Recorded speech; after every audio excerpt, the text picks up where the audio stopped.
Assalamualaikum warahmatullahi wabarakatuh. Welcome back to my channel. Okay guys, hari ni saya nak share satu video ceramah Ustaz Samsul Lebat.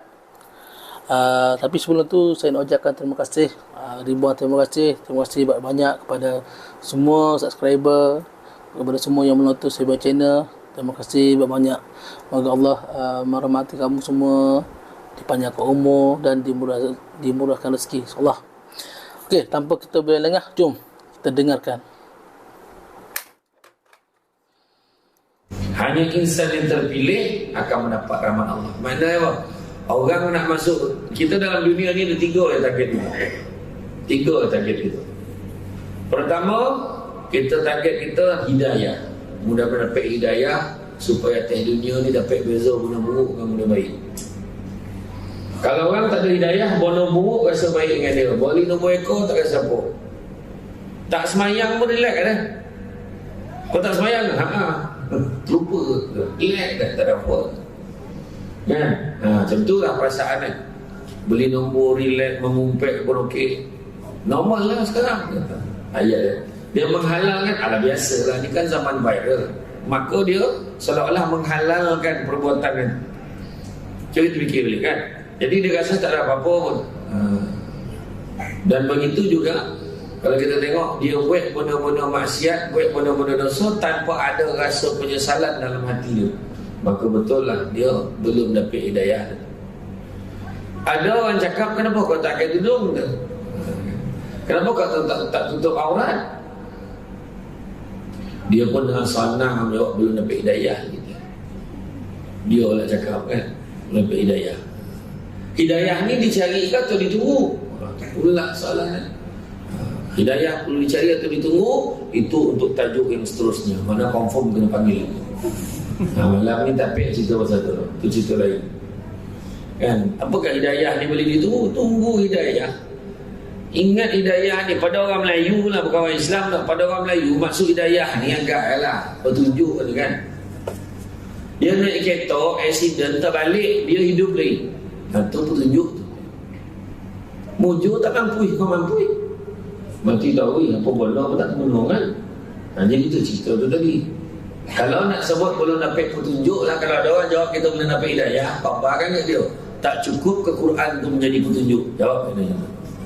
Sampai kau nak tunggu accident pula, kau nak tunggu kau sakit pula, kau nak sadar. Contoh lah kan. Ni cakap betul kan. Kita orang. Itu pertama hidayah. Kedua, kejarlah apa yang disebut sebagai maghfirah, keampunan pada Allah Subhanahu Wa Taala. Kau mau dapatkan keampunan pada Allah, melainkan kita yakin benar dalam hati kita, alhamdulillah Ustaz, sampai bulan 5 daripada bulan 1 tu belum ada dosa lagi dah. Tolong kat tangan. Tak berani lah kan, melampau dosa kan. Tadi pun dah bercakap ambil macam ni contoh kan. Wahala ada dalamnya, tak perasan dia macam mana naik aziah kan. Contohlah mengumpet dah sampai dulu kan. Contohlah, ni contoh bukan orang sini lah. Surah Al-Husna, ambil baik, dia tak macam tu tompek lain kan.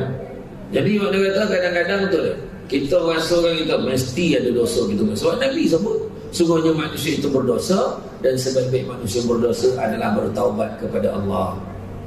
Dan yang ketiga, yang pertama kejar hidayah, yang kedua kejarlah maghfirah, dan yang ketiga kejarlah apa yang disebut sebagai rahmat Allah yang kita sebut tadi. Kejarlah rahmat Allah. Sebab apa? Sebab rahmat adalah satu-satunya tiket, satu-satunya jalan nak masuk dalam syurga Allah.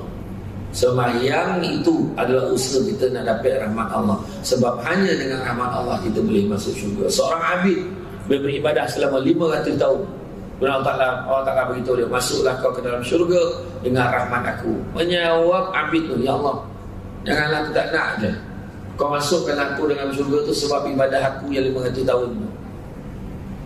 Kemudian Allah Ta'ala cungkil sebelah mata tu, keluarkan sebiji mata tu. Kenapa ya Allah kau buat aku macam ni? Allah Ta'ala beritahu, sesungguhnya ibadah kamu yang 500 tahun tu tak dapat nak tahu nikmat dan rahmat sebelah mata kau yang aku bagi. Nampak? Jadi jangan kita belagak dengan sembahyang itu. Allah bukan kisah Nabi, tapi kita yang sebenarnya perlukan ibadah kita diterima supaya dapat rahmat Allah, supaya dapat masuk dalam syurga. Ya. Hanya insan yang terpilih sahaja, lantas anda diberi pilihan untuk kekal hidup di dunia ataupun di syurga. Mana mungkin ada seorang pun akan menolak untuk menjadi salah seorang daripada penghuninya. Maka maknanya semua akan pilih nak duduk dalam syurga. Semua kalau menyanyi lagu ku nantimu di pintu syurga, confident dengan wahas mayang betul tak? Kan menyanyi main kita kan. Contohlah bukan penyanyi itulah ni, tak siapa yang menyanyikan lagu itulah. Kadang-kadang itulah cerita orang Malaysia ni macam tu, dia orang lain yang dia cakap dia buat. Orang Malaysia cukup apa? Dilarang membuang sampah di sini. Bawah signboard tu menumpuk sampah. Nak begitu betapa tak faham bahasa kan. Larang berniaga. Situ dia berniaga. Ya, kan dia macam mana? Orang Malaysia ni. Dia agama mencabar undang, you know. Kan? Dilarang apa? Semua larangan-larangan tu yang tu lagi dilarang, lagi dibuat lah. Yang tu lagi kan. Orang Malaysia. Hari tu bongi, bising. Bondo Indonesia raya hari Isnin, Brunei raya Isnin. Apa salah kita raya Selasa? Marah. Sekali umum hari Isnin, marah juga. Tak sampai siap lah. Apa tahu apa ni? Itu salahnya sana. Banyak tu. Kan? Itu. Tak sampai ni mampu sampai balik lomang malam tu. Singgah ke brother tu ke jalan-jalan pur ke Samban tu. Cakap bang, okey lah bang. Oh, parah bang. Tak tahu arah ni. Tak pernah lomang, tak pernah bulu. Buang tu beratur panjang kan. Yang kan ni motor panjang kan. Cina India pun beli lomang tu. Dia tak tahan pun kan. Tak kisah. Okay lah tu kan. Macam tu kan. Nak beritahu apa? Kan. Wa makaru makarullah wallahu khairul makirin. Kan. Kita boleh mengancam, Allah maha mengancam. Perancangan Allah adalah terbaik kan. Kita memang kan plan macam mana. Tak pernah lagi weh dia ayat. Tak pernah lagi raya tu tak ikut kalender kuda. Dah sudah. Masuk hidup pula raya ikut kalender kuda. Kan nak beritahu manusia ni memang nak beritahu itulah kelemahan manusia. Kita ni memang boleh kira tapi boleh jadi kan. Boleh jadi Allah Ta'ala nak tunjukkan anak bulan tu malam tu macam mana. Difahamkan sampai lain semua tak nampak. Kek Labuan nampak. Macam mana? Itu nampak bulan. Baik orang tu kan. Agak lah. Jadi dah selesai raya. Selesai raya. Orang racun je tengok. Malah tu malah tak kan. Time Cina raya yang tahu main racun orang Melayu kat sana. Time India raya orang Melayu kat putih tangan. Putih jari. Melayu raya tak pernah lah dengar Cina raya main racun kan. Malaysia boleh. Jadi ketika ni kalau kita tengok tak ada siapa dapat melihat syurga yang dalam pengetahuan Allah SWT, namun gambarannya termaktub dalam Al-Quran. Manusia tak dapat keistimewaan berada dalam syurga lagi kerana ketentuan yang akan berlaku pada satu masa selepas kita meninggalkan dunia. Itu sebab digambarkan oleh Imam Al-Ghazali, dunia ni macam orang naik kapal kemudian berhenti ke satu pulau. Berhenti ke satu pulau, semua orang disuruhkan tu di mana akan turun dekat pulau ni. Dah diberitahu oleh kapten kapal, hati-hati kat pulau ni. Jangan kau beryoyo benar kat kapal dekat pulau ni. Sebab kat pulau ni kau akan tengok tompek yang cantik, manusia pun cantik-cantik, malah lelaki yang handsome, perempuan yang lawa, makanan yang banyak, lazat. Tapi kau masuk turun kat pulau ni, kumpulkan bekal banyak-banyak. Sebab nanti kita nak bawa, nak teruskan perjalanan. Makna ni sekejap ya singgah ni. Dah beritahu dah. Maka ada 3 golongan. Golongan yang pertama, orang yang tak pedulikan lawa tak lawa, lantaklah dan kumpulkan. Dia kumpul semua bekalan-bekalan nak bawa pergi meneruskan perjalanan. Golongan yang kedua, cantik lah, ya Allah, ya best saya duduk ke pulau ni. Dia tiba-tiba terlupa arahan kapten tu. Tapi Dengan tak semena-mena pada satu ketika tiba-tiba dia tersedar, kita sementara dekat pulau ni. Cepet-cepet dia kumpul, dapat jugalah bekalan. Kemudian dia naik ke kapal untuk sambung perjalanan. Tapi yang paling teruk dan rugi adalah golongan ketiga. Dia terasa macam dia selama-lamanya berada ke atas pulau tu. Maka dia lekalah melayan. Tiba-tiba bila panggilan daripada kapal itu berbunyi, maka barulah dia sadar yang dia belum bersedia apa-apa. Jadilah orang tu orang yang rugi. Macam kita naik kereta lah, naik bas tu, berhenti di R&R kan, hentian rehat dan rawat kan. Belum pernah lagi ada orang turun ke R&R. Lawa betul R&R tu, kita pernah dengar. Lawa betul lah, kira aku dah baik rumah kat sini. Belum pernah dengar kan. Cantik dia baik, kalau dia baik rumah kat sudut ada tanah lapang, okey tak pandangan kau? Tak ada lagi dah. Kalau diberi keizinan pun tak ada ingin dengan duduk baik rumah kat R&R kan. Semua orang berhenti, kencing, berak, makan, minum, hilang ngantuk, japap, sambung jalan balik. Malahan ada orang naik bas ekspres tu, dia takut turun. Sanggup dia tahan, dia kopit, dia kencing daripada melakukan sampai tengah.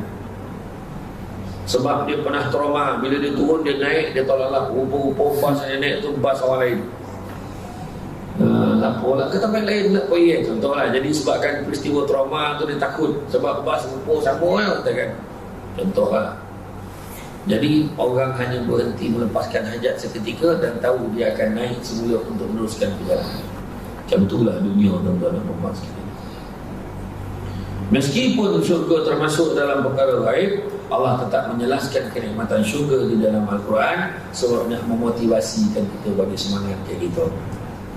Nak bagi semangat kan. Orang yang datang surau malam ni, semua orang yang nampak syurga, mudah-mudahan nampak ni bukan dengan mata kasar, dengan mata hati, terasa dia nak masuk syurga. Sebab memang setiap malam macam ni lah ramai kan, serongan macam tu. Kata peranjat tu tak ada lah, tak ada. Kalau macam ni ramai ni, ramai lah ni, cuma yang tak datang lagi ramai lah. Jadi kalau kita tengok motivasi semangat sebab nak capai syurga, semangat kan, dia terasa macam semayang. Kita tahu semayang, penceramah tu beritahu dah, semayang jemaah, semayang fardu, solat fardu berjemaah, beza pahala dia dengan semayang seorang diri berapa kali ganda beza? 7. Berapa? Dah koma dah. Semayang berjemaah dengan semayang seorang, beza pahala berapa kali ganda beza? Nampak? Semua jawab sebulat suara. Ijma' ulama' semua sependapat. Tak ada yang berbeza pandangan. 27 tak ada pun yang jawab. Dia dalam 20 lebih lah, tak ingat berapa. Tak ada jawab macam tu. Berapa kali ganda? 15 pun tak ada. Semua jawab 27. Sama seorang tak jawab kan. 27 kali ganda, masalah daripada berapa? Itu Allah Alam. Tapi kenapa tak ramai?